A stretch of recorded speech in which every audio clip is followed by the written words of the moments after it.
So the talk right now is that Ricochet is on his way out of WWE and that tonight's Raw is going to be his final appearance. There's a bit of a difference out there as far as the reporting goes. One group says he's definitely leaving. The other group is like, well, we don't know yet. I tend to lean more towards he probably is leaving WWE. Now, there's pros and cons to this. The one question, of course, is what's going to happen to the ring announcer Samantha Irvin, who I think is his fiance. They're going to be married soon. Now, it's not going to matter that much because they can still make it work. If Ricochet goes to AEW and she stays with WWE, for a long time, Andrade was in AEW while Charlotte was in WWE and they're married. Now, it's an unfortunate situation, but sometimes that happens. You know, you can't see your wife as much as you want to, and the business is hard. However, obviously, I still believe that they'll figure out a way to work it, or she might leave with him. Now, the story is, Ricochet leaving.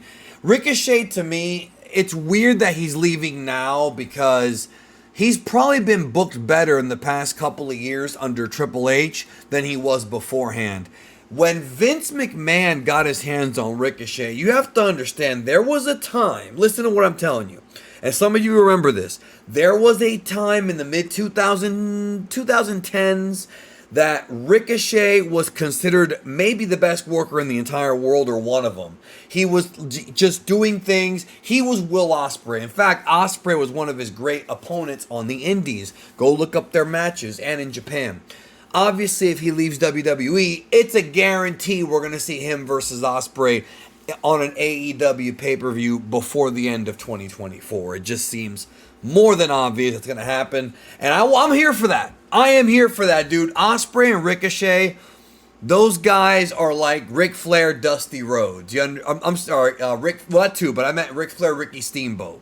They bring out the best of each other, and it's going to be a match that I will watch. Now, the thing about Ricochet that sucks is when he first came into NXT, I loved the presentation. He was an MVP all the time. Then he got brought up to the main roster during the Vince McMahon era, and man, did he suck. Not in ring, but what they did with him was awful. He was going around, what was the thing he used to always say about he's a real life superhero? And he just kept repeating it over and over again. Like, that was the issue with the Vince Kevin Dunn era, is that when something got over a little bit, or even if it didn't, they would continue, and hammer it into the ground. And I hate it. I mean, look at how they treated... Another example, look at Chad Gable with the Shorty G thing. But now under Triple H, I think he's being booked a lot better. Dude, I will tell you, one of my most infuriating moments as a fan was what happened in the Ricochet Brock Lesnar match in Saudi Arabia. When they first booked that match, I'm over here thinking this could be the best match of Brock's career, because those two together can make magic based on their individual skill sets. The entire match, Brock hit him with an F5 and pinned him.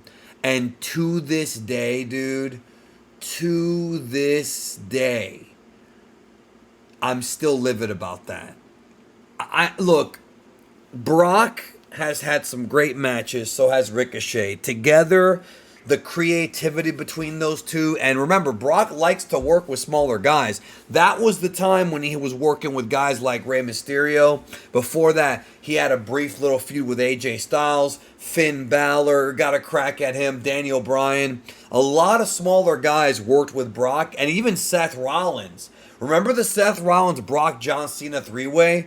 Just imagine Ricochet going 100% against Brock, dude. And Vince McMahon, and that's who I'm going to blame because he makes the decisions. You could maybe blame Brock, but it was him back then, has Ricochet get killed. But now, in the Triple H era, Ricochet's being featured more. Granted, he's probably not where he should be, but he had that big feud with Logan Paul. I mean, being put in there with a celebrity, even if you don't like the celebrity, even if he's not as good as you are, with Logan Paul, like... it's still a big deal when WWE trusts you enough to put you with a celebrity. And it felt like Ricochet was on his way to like really being featured, and he's leaving now. Now, the truth is, Ricochet is made for AEW. I know some people are saying, oh yeah, they need another high flyer. Isn't that the same old shit? I get it. AEW does have a lot of high flyers, but Ricochet fits better with that company. I would like it if WWE pushed Ricochet more, but I'm not sure if that's ever going to happen. The reason why I think he fits better in AEW is not just because he can have great matches with Will Ospreay again and with guys like Pac, Malachi Black, Kenny Omega, the list goes on and on. It's because in AEW, the way that they book things, the way that the product is sort of, and this is for better or for worse. This is good and bad depending on who you ask. Everyone has their own opinion. Ricochet is not very good as a quote-unquote character. Now, some of that was Vince McMahon, but Ricochet is not one of those guys that's like super charismatic behind the mic. You understand what I'm saying? He's not the worst ever behind the mic. I thought there's way worse guys than that, but his attributes obviously lean more towards he does his talking in the ring, which is fine. And so because AEW's a bit more in-ring based, again, for better or for worse, there's good and bad to that. For Ricochet, though, Tony Khan ain't afraid to break out the checkbook, and he wants that Ricochet Will Ospreay match under his company. I'm sure he does. Who wouldn't? I would. I mean, I can't. I criticize Tony Khan sometimes, but dude, if I were Tony Khan, hell yeah, I would try to sign Ricochet if he was available. Absolutely. Why not? But he pays these guys a lot, right? So Ricochet might be making as much, if not more, in AEW than WWE. But Will Ospreay versus Ricochet is a legitimate match that could be a main eventer for an AEW pay-per-view. That's a main event match for any. And there's the thing, because of AEW's deep talent roster and guys like Strickland and Samoa Joe and all the other guys in that roster, there's a lot of different people that can close shows. The Elite, John Moxley, Kenny Omega, whatever. So you may end up with a stacked AEW card that has Will Ospreay and Ricochet going on at first or third from the top. Because there's so much stuff on their pay-per-views. Their pay-per-views have a lot of content on them, a lot of wrestling. And that's not necessarily a bad thing. I did do a video about it, I think last week. I talked about WWE and AEW's different pay-per-view strategies.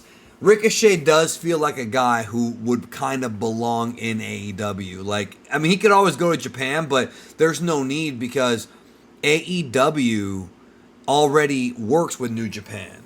So even if he wants to do a Tokyo Dome show, Tony's not going to say no. He's going to let him do it. So why not just let him do it? And I think he will. So the smartest move is for him to go to AEW. He was built for that company. And that's pretty much it.